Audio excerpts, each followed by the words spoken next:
안녕하세요. 오늘 저희는 여러분이 보내주신 자료들을 보면서요, 여러 변수가 얽혀 돌아가는 이 다변수 함수의 세계를 한번 깊게 파고들어 볼까 합니다.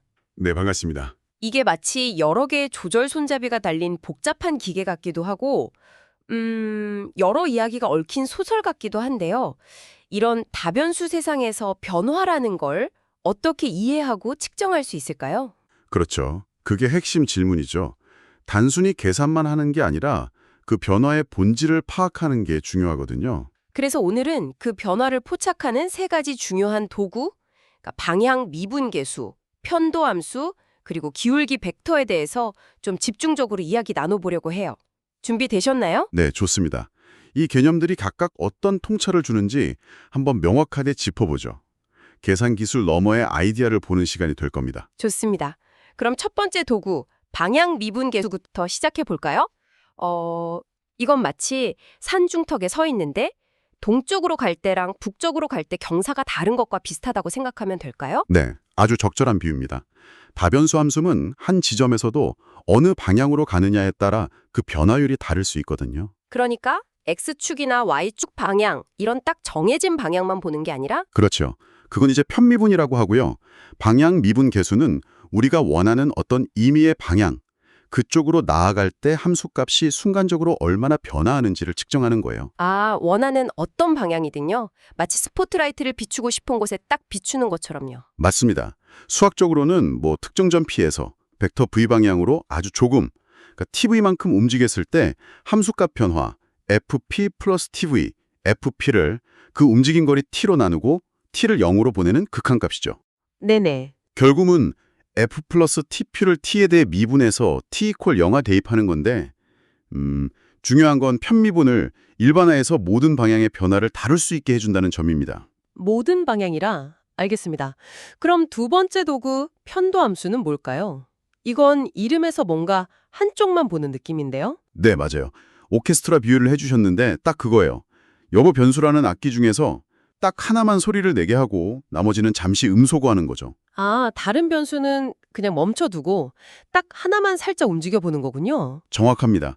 예를 들어 x에 대한 편도함수를 구한다면 다른 변수들, y나 z가 있다면 그것들은 그냥 상수, 움직이지 않는 값으로 취급하고 오직 x에 대해서만 미분을 하는 거죠. 그렇게 하면 뭐가 보이나요? 그 x라는 변수가 조금 변할 때 함수 전체 값이 얼마나 민감하게 반응하는지를 알 수 있죠. 그리고 이게 중요한 포인트인데 사실 이 x 편도함수가 바로 x축 방향, 그러니까 1,0 벡터 방향으로의 방향 미분 계수와 똑같아요. 정말요? 방향 미분계수의 아주 특별한 케이스군요. 그렇죠.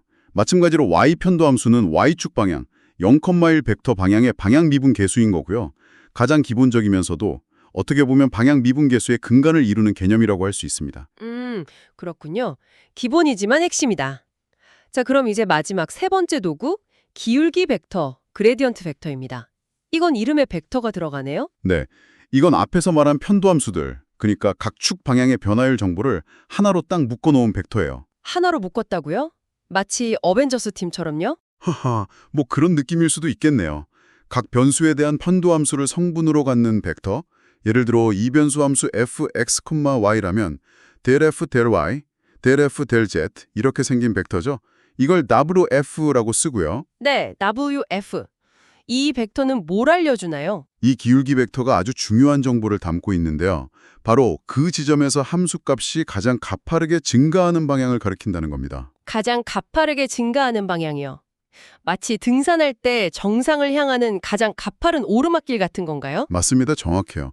그리고 그 방향뿐만 아니라 그 방향으로 갈 때 변화율의 크기, 즉 가장 가파른 정도가 바로 이 기울기 벡터의 크기, 길이가 돼요. 와, 그럼 이 벡터 하나만 알면 어디로 가야 가장 핫한지 알 수 있는 거네요. 그렇죠. 가장 극적인 변화가 일어나는 방향과 그 정도를 알려주는, 함수의 나침반 같은 역할을 하는 거죠.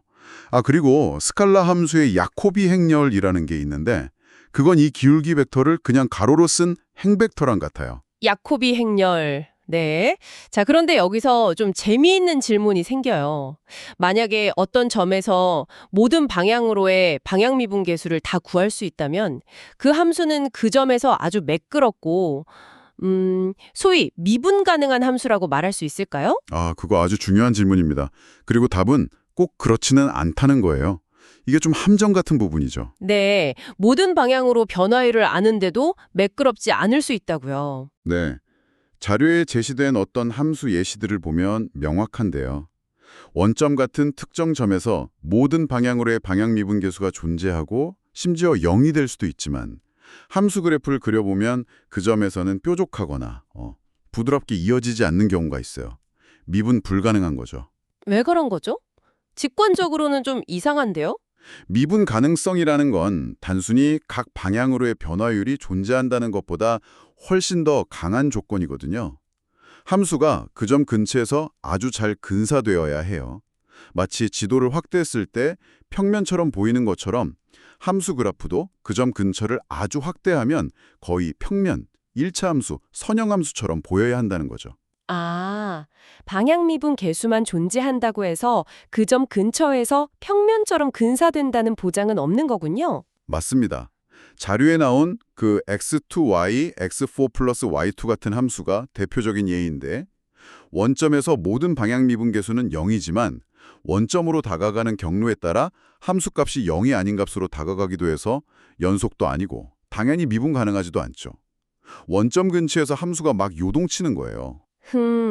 그럼 편도함수는 어때요?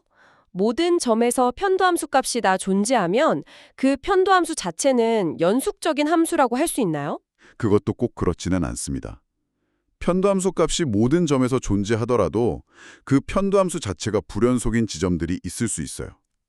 특히 분수함수 같은 경우 분모가 0이 되는 점 근처나 경우에 따라 다르게 정의된 함수들의 경계선 같은 곳에서는 항상 조심해서 봐야 합니다. 와, 이게 알면 알수록 뭔가 주의할 점들이 계속 나오네요. 그렇죠. 수학이 그래서 재미있는 것 같아요. 당연해 보이는 것 뒤에 숨겨진 조건이나 반례들을 찾아내는 과정이요. 를 보는 편도함수, 원하는 어떤 방향이든 보는 방향 미분계수, 그리고 가장 극적인 변화의 방향과 크기를 알려주는 기울기 벡터까지 살펴봤습니다. 네, 맞습니다. 이 개념들은 정말 강력해서 단순히 수학 문제를 푸는 걸 넘어서요.